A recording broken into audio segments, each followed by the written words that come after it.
jurnalis internasional bahwa memang Jokowi melakukan hal yang buruk. Apa itu yang buruk bagi seorang pemimpin? Ya korupsi, apalagi ya memanipulasi konstitusi, apalagi ya semua perbuatan tercela itu sudah dibaca dengan baik dalam algoritma dan dengan memastikan bahwa opini rakyat Indonesia itu harus dihormati. Tapi nanti ada bantahan, ya, tapi Pak Jokowi kan masih diterima oleh 80% likability, 80% menganggap bahwa Jokowi itu adalah putra terbaik. Ya, iya, tetapi fakta internasional mengatakan lain. Jadi boleh aja, nggak ada soal kan. Anda mau percaya mana tuh? Yang penting ada fakta. Kita hormati mereka yang menganggap bahwa Jokowi masih diterima oleh 82% rakyat Indonesia. Hasil survei dari lembaga-lembaga yang kita tahu diongkosi juga oleh Jokowi. Tapi oke, kita anggap aja bahwa walaupun kita tahu itu palsu angkanya 82%, tetapi oke, kita anggap itu bagus. Tetapi fakta baru atau fakta tandingan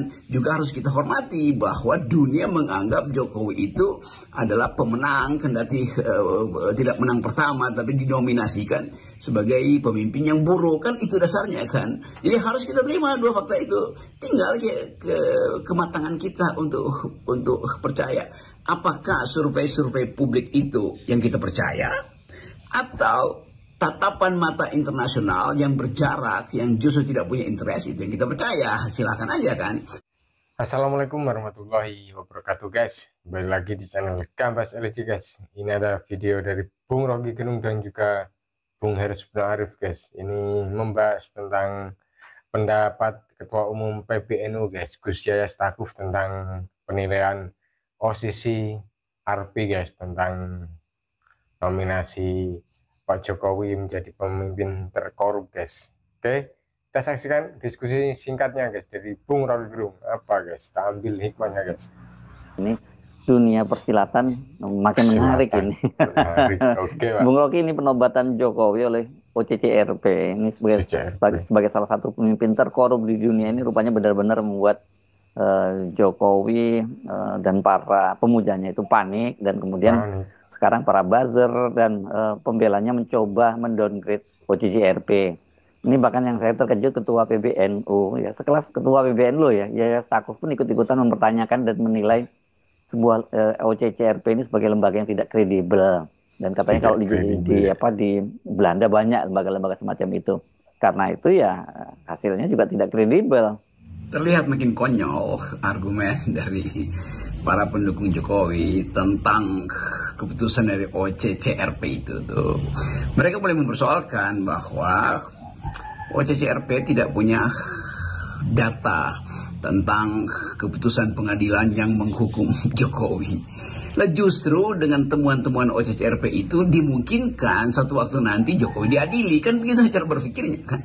Jadi tidak mungkin ketika Pak Jokowi memerintah lalu ada keputusan pengadilan menuduh Jokowi itu korupsi. Itu konyol cara berpikirnya tuh. Jadi ketika beliau sudah lengser, maka ada kesempatan untuk mengingat kembali laporan dari Ubaidillah Badrun, Dr. Ubed melaporkan kasus gratifikasi, kasus pencucian uang yang tidak pernah diproses di KPK tuh.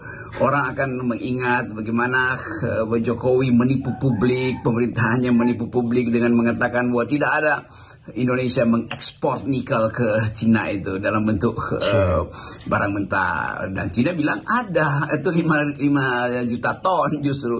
Itu kan semacam manipulasi itu, dan itu disebut sebagai korupsi. Kemana kalau begitu uang hasil ekspor itu? Dan kita tahu bahwa Presiden Jokowi memanipulasi konstitusi untuk meloloskan Gibran tuh. Semua itu adalah definisi tentang korupsi. Anda cari aja di ChatGPT dan akan dijawab oleh ChatGPT.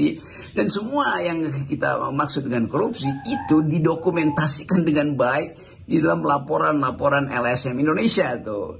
Jadi kalau dikatakan bahwa OCCRP itu hanya melakukan survei, memang dia hanya menerima opini publik, opini rakyat Indonesia tuh, dan itu yang kemudian diputuskan untuk menaruh Presiden kita Joko Widodo di dalam 5 besar koruptor dunia itu kan.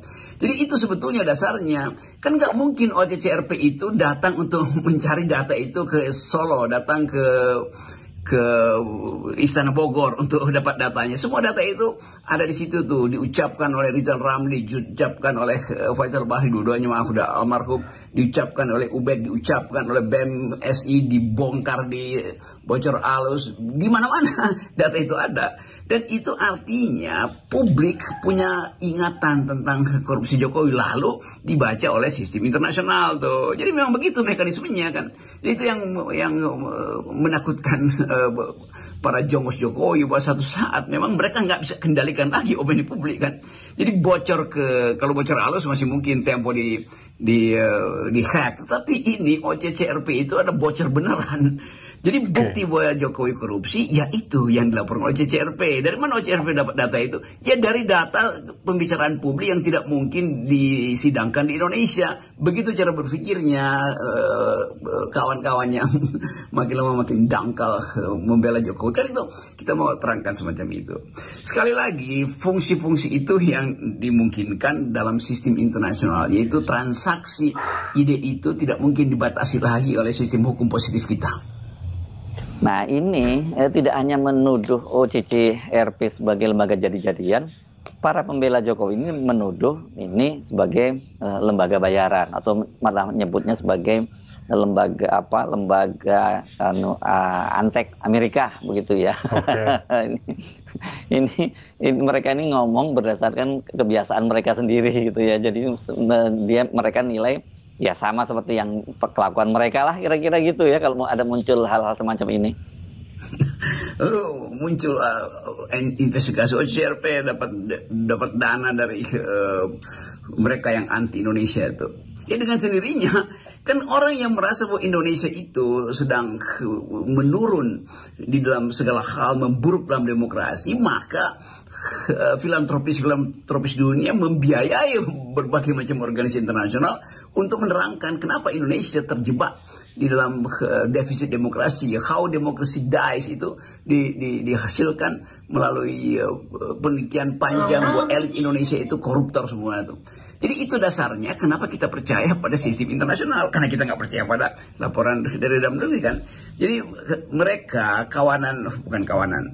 kawan-kawan pemuja Jokowi ini harusnya mampu untuk melihat bahwa kita di watch setiap hari. Setiap kali Anda pegang handphone, Anda tukar tambah informasi di situ, dan Anda mulai membujuk orang untuk percaya bahwa Jokowi itu bersih, semakin orang nggak percaya tuh. Lalu counter datanya diupload kembali ke cloud, ke sistem pemantauan data dunia, maka algoritmanya terbaca oleh sistem internasional, kan begitu harusnya.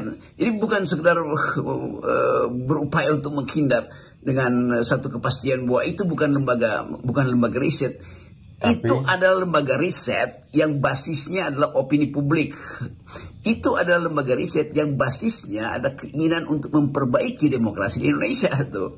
Kalau begitu misalnya ketika awal demokrasi, awal reformasi itu Bank Dunia itu kirim banyak uang ke Indonesia untuk membekali negeri ini supaya jadi demokratis tuh. KPU dapat banyak uang, KPK dapat banyak uang, lembaga-lembaga survei di awal-awal itu harusnya tidak boleh berbisnis karena itu dana dari Bank Dunia atau dari PBB atau dari masyarakat sipil Amerika tuh. Apakah kita mesti mengatakan bahwa oke, kalau begitu reformasi kita itu dibiayai oleh asing?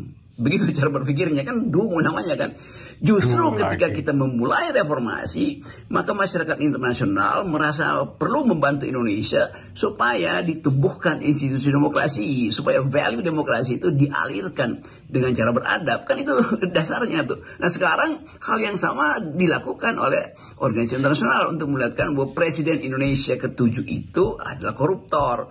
Datanya mana? Ya semua data yang kita pernah percakapkan di media sosial, di talk show segala macam, kritik dari Said Didu, kritik dari FNN, macam-macam.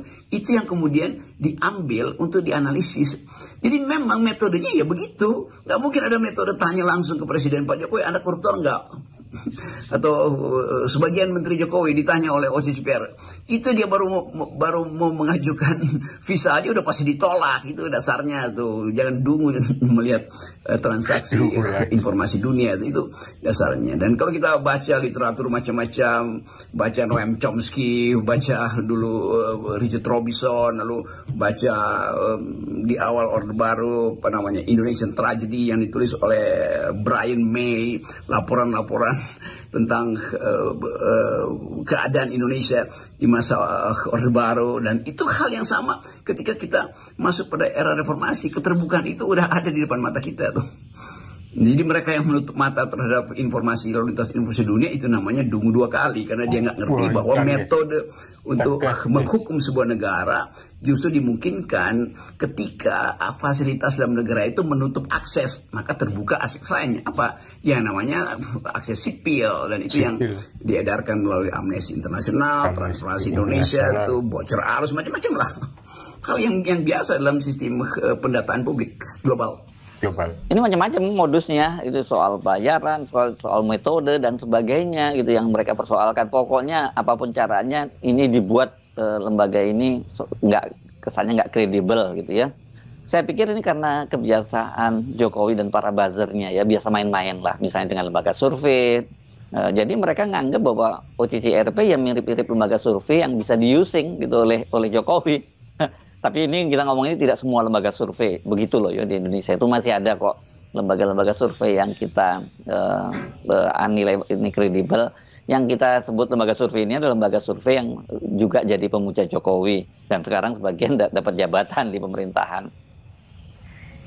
Karena membaca keresahan di Indonesia, OCCRP menerangkan kembali metodologinya tuh, bahwa itu memang bukan survei tatap muka, bukan data yang diambil dari Indonesia, tetapi kompilasi dari pengetahuan dunia tentang Indonesia melalui keprihatinan dan protes masyarakat sipil.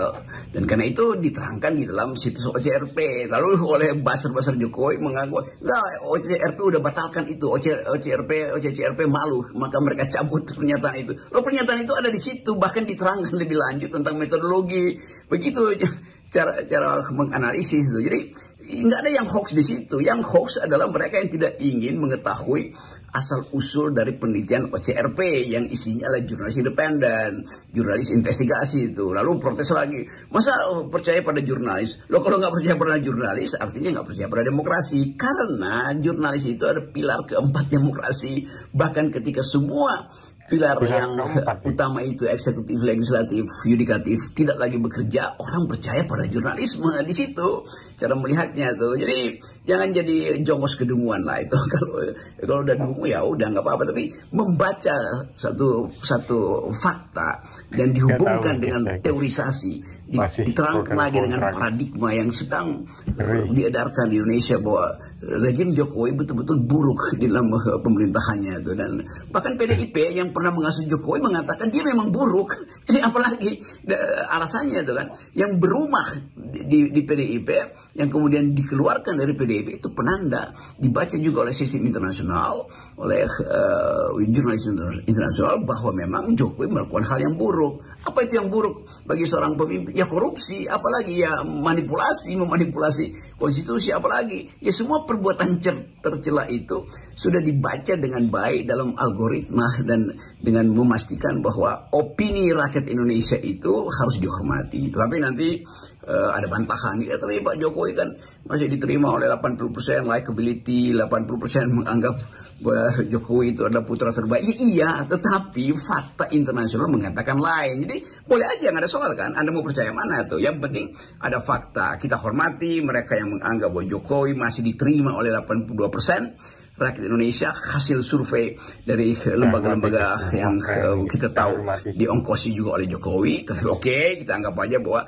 walaupun kita tahu itu palsu angkanya 82%, tetapi oke, kita anggap itu bagus. Tetapi fakta baru atau fakta tandingan juga harus kita hormati, bahwa dunia menganggap Jokowi itu adalah pemenang, kendati tidak menang pertama, tapi dinominasikan sebagai pemimpin yang buruk. Kan itu dasarnya kan. Jadi harus kita terima dua fakta itu. Tinggal kematangan kita untuk percaya.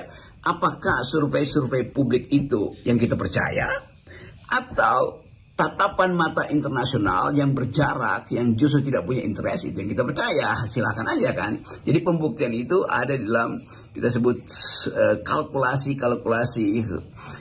mengkalkulasi isu berdasarkan kepentingan. Jadi kalau pemuja Jokowi ya nggak ada soal, tapi jangan pemuja Jokowi menuntut hal yang sama dilakukan oleh CCPR. Kalau begitu yang terjadi, ya silahkan survei-surveyor yang dirawat oleh Jokowi ini bekerja sama dengan OCCRP. Kalau itu terjadi, itu artinya kalian harus mampu untuk menerangkan pada OCCRP bahwa data kalian itu tidak manipulatif. Tetapi itu tidak mungkin lagi karena OCCRP tidak percaya pada data survei Jokowi. Kan itu dasarnya. Dia lebih percaya pada pikiran dan kejujuran faktual yang diucapkan dalam bentuk protes satir oleh rakyat Indonesia. Dan itu yang kemudian menjadikan alasan kenapa Jokowi dinyatakan sebagai pemimpin terburuk. Oke guys, alhamdulillahirobbilalamin guys. Itu tadi apa ya, tanggapan atau komentar atau rapat diskusi singkat dari Bung Rocky Gerung dan juga Pak Heru Supno Arif guys, menanggapi tentang pendapat dari Ketua Umum PBNU guys, Pak Khalil Yahyasetakuf guys. Semoga sehat selalu Pak. Ini yang apa ya guys, ini masih menjadi pro dan kontra guys. Pak Jokowi dimasukkan nominasi pemimpin paling korup di dunia guys, nomor 2 guys nominasinya guys. Dan apa ya guys, Ketua Umum PBNU apa ya istilahnya, apa ya guys takut saya untuk mengeluarkan statement guys. Pokoknya tadi simak saja lah guys, takut saya guys, karena ini apa ya, sudah apa ya guys, menyangkut juga dengan Nahdlatul Ulama guys. Tidak berani berkomentar guys atau apa ya guys. Pokoknya pro dan kontra ini kalian ambil kesimpulannya lah sendiri guys. Kalau memang harus percaya dengan sana atau percaya dengan sini atau percaya apa, silakan lah guys. Wow, sungguh meresahkan. Oke, wassalamualaikum warahmatullahi wabarakatuh. Gambas LJ.